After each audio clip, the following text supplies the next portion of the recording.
Welcome to Bedtime Story. So in Bedtime Story, I read books in English so you can improve your pronunciation and your listening skills.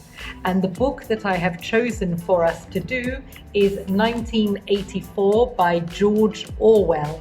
So this is a famous book, it's a classic, but I have chosen to read the version from Pearson's English editorial. So Pearson's English editorial is a special adaptation of the book.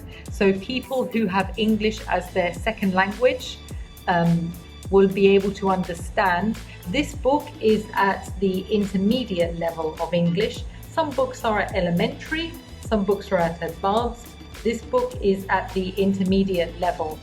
And we have a word list, a vocabulary list at the back. So I really recommend these books. I think they're definitely a good idea because you can learn at your own level and you don't get frustrated when you're reading.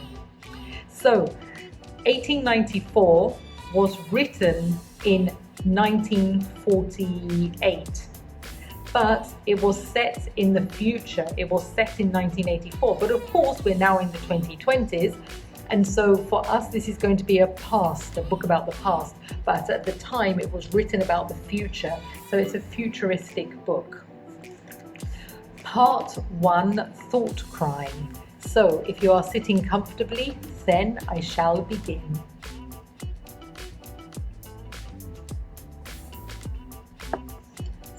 Chapter 1. Big Brother is watching you. It was a bright, cold day in April, and the clocks were striking 1300 hours. Winston Smith hurried home to Victory Mansions with his head down to escape the terrible wind.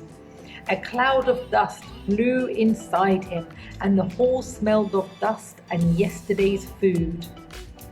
At the end of the hall, a poster covered one wall. It showed an enormous face, more than a meter wide. It was the face of a handsome man of about 45 with a large black moustache. The man's eyes seemed to follow Winston no matter where he went. Below the face were the words, "Big Brother is watching you." Winston went up the stairs. He didn't even try the lift. It never worked. And at the moment, the electricity was switched off as well.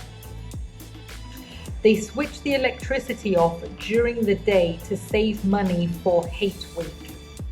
The flat was on the 7th floor, and Winston, who was 39, had had a bad knee. He went slowly, resting several times on the way. Winston was a small man and looked even smaller in the blue overalls of the party. His hair was fair, and the skin on his face, which used to be pink, was red and rough and chapped from cheap soap, old razor blades, and the cold of winter that was ending. Inside his flat, a voice was reading out a list of figures for last year's production of Iron. The voice came from a metal square, a telescreen. In the right-hand wall, Winston turned it down, but there was no way of turning it off completely. Every house had a telescreen, and they were impossible to turn off. He moved to the window. Outside, the world looked cold. The wind blew dust and bits of paper around in the street, and there seemed to be no colour in anything except in the posters that were everywhere. The face with the black moustache looked down from every corner. There was one on the house opposite. "Big Brother is watching you," it said, and the eyes looked into Winston's. Behind him, the voice from the telescreen was still talking about Iron. There was now even more iron in Oceania than the ninth three-year plan had demanded.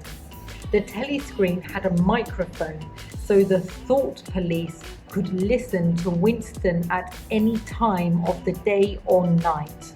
They could also watch him through the telescreen as well. Nobody knew how often they actually did watch you and listen to you, but everybody behaved correctly all of the time, just in case the thought police were watching and listening. Winston kept his back to the telescreen. It was safer that way. They couldn't see your face. He looked out over London, the biggest city in this part of Oceania. The 19th century houses were all falling down. There were holes in the streets where the bombs had fallen. Had it always been like this? He tried to think back to a time when he was a boy, but he could remember nothing. Nothing. He stared at the Ministry of Truth where he worked. It was an enormous white building, 300 meters high. You could see the white roof high above the houses, even a kilometer away. From Winston's flat, it was just possible to see the three slogans of the party written in enormous letters on the side of the building. War is peace. Freedom is slavery. Ignorance is strength. The Ministry of Truth was called Minitrue. In Newspeak, the new language of Oceania, Minitrue, it was said, had more than 3,000 rooms above the ground and a similar number of rooms below the ground. High above the surrounding buildings, Winston could also see the Ministry of Peace, where they worked on war. It was called Minipax in Newspeak, and the Ministry of Plenty, which was called Mini Plenty, which was responsible for the economy.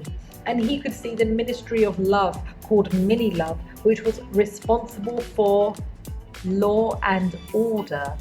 So we had the Mini Love for law and order, the Mini Peace for war, and the Mini Plenty for the economy. Winston worked in the Ministry of Truth. The Ministry of Love was the really frightening one. There were no windows in it.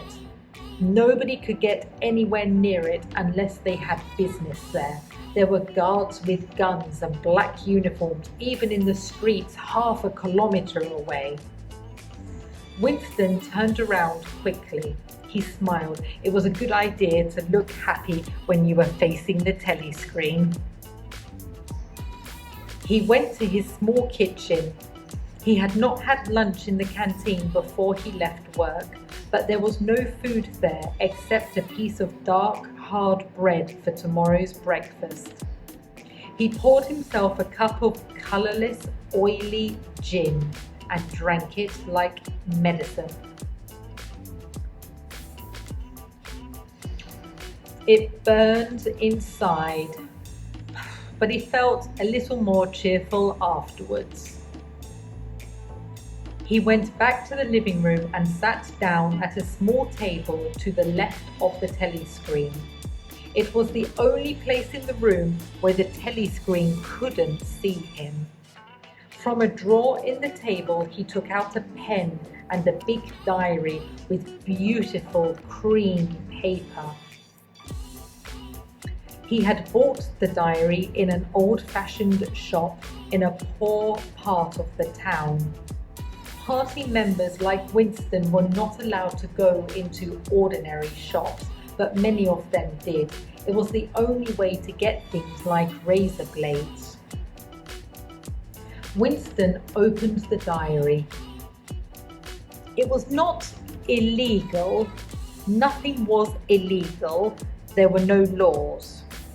But If they did find the diary, they would punish him with death, or possibly 25 years in a prison camp. He took the pen in his hand, and then he stopped. He felt sick. Oh, just writing was such a decisive act. It was so hard to do. Earlier that morning, a terrible noise from the big telescreen at the Ministry of Truth had called all of the workers to the center of the hall for 2 minutes hate. The face of Emmanuel Goldstein, enemy of the people, filled the telescreen. It was a thin, clever face with white hair and a small beard, but there was something unpleasant about it. Goldstein began to speak in his sheep-like voice, criticizing the party, making nasty attacks on Big Brother, demanding peace with Eurasia.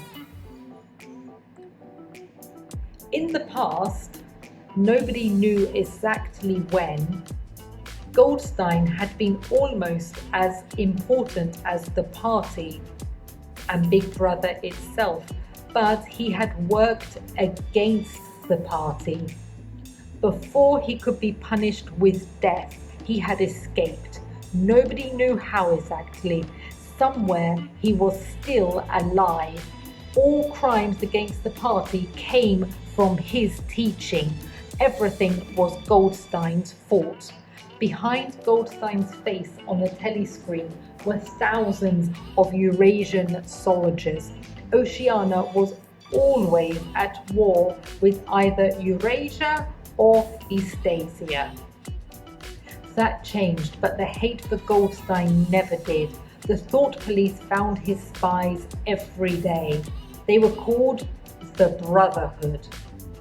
People said, and although Winston sometimes asked himself if the Brotherhood really existed, Goldstein had also written a book, a terrible book, a book against the party. It had no title, it was just known as the book.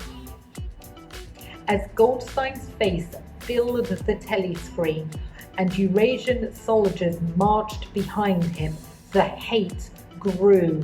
People jumped up and down, shouting and screaming so they couldn't hear Goldstein's voice.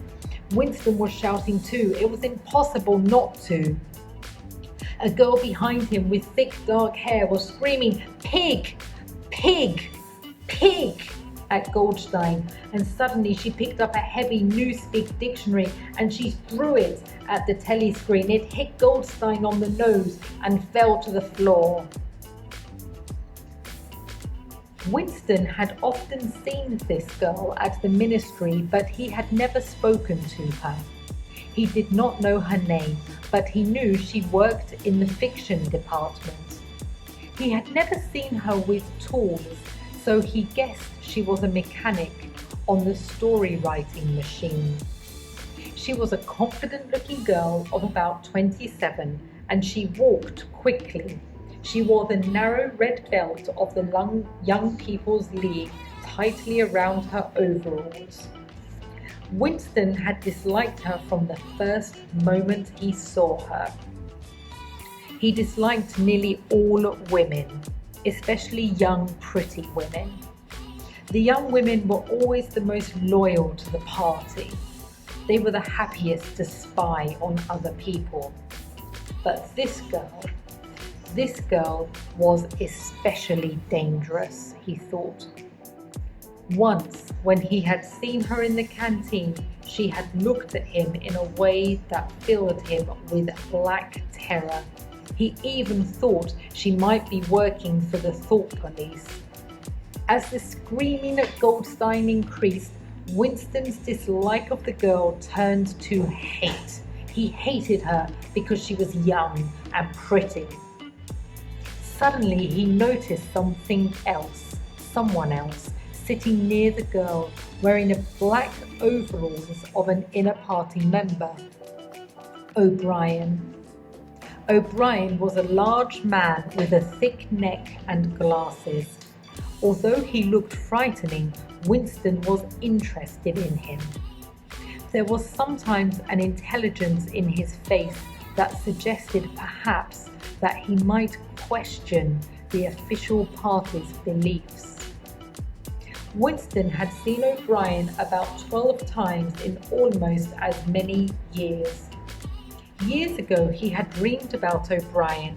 He was in a dark room and OBrien had said to him, "We shall meet in the place where there is no dark." Winston didn't know what that meant, but he was sure it was going to happen one day. The hate increased, the screaming increased, the voice and the face of Goldstein became the voice and face of real sheep. Then the sheep face became Goldstein as a soldier, a Eurasian soldier, walking towards them with his gun so close that some people shut their eyes for a moment. At the same moment, the soldier became the face of Big Brother, black-haired and moustached, filling the telescreen. Nobody could hear what Big Brother said, but it was enough that he was speaking to them. Then the face of Big Brother disappeared from the telescreen and the party slogans came up instead. War is peace. Freedom is slavery. Ignorance is strength. Then everybody shouted, "BB! BB! BB!" again and again and again, slowly, with a pause between the B's. Of course, Winston shouted too. You had to, but there was a second when the look on his face showed what he was thinking. And at that exact moment, his eyes met OBrien's. OBrien was pushing his glasses up his nose, but Winston knew, yes, he knew that OBrien was thinking the same thing as he was. "I'm with you." It was as if Brian seemed to be saying to him, "I hate all of this too." And then the moment of intelligence was gone, and OBrien's face looked like everybody else's. Winston wrote in the diary, April the 4th, 1984. Then he stopped. He didn't know definitely that it was 1984. He was 39, he believed. He had been born in 1944, or was it 1945? Nobody could be sure of dates anymore, not really. Dates were just not a sure thing. Who am I writing this diary for? He asked himself suddenly. For the future? For the unborn? But if the future was like the present, it would not listen to him. And if it was different, his situation might be meaningless. The telescreen was playing marching music. What had he intended to say? Winston stared at the page. And then he began to write. Freedom is the freedom to say that 2 and 2 make 4. If you have that, everything else follows. He stopped. Should he continue writing? Should he go on? If he wrote more, or did not write more, the result would be the same. The thought police would get him. Even before he wrote anything, his crime was clear. Thoughtcrime, they called it. It was always at night. The rough hand on your shoulder, the light in your face. People just disappeared. Always during the night. And then your name disappeared. Your existence was denied and then forgotten. You were, in newspeak, vaporized. Suddenly he wanted to scream. He started writing faster and faster. Down with Big Brother, down with Big Brother, down with Big Brother. And then there was a knock on the door. Already. He sat as quietly as a mouse, hoping that they would go away. But no, there was another knock. He could not delay. That would be the worst thing to do. His heart was racing. It was racing so fast, it was now in his face. His face, it probably showed his habit. Maybe it showed what he had been doing. He got up and walked heavily towards the door.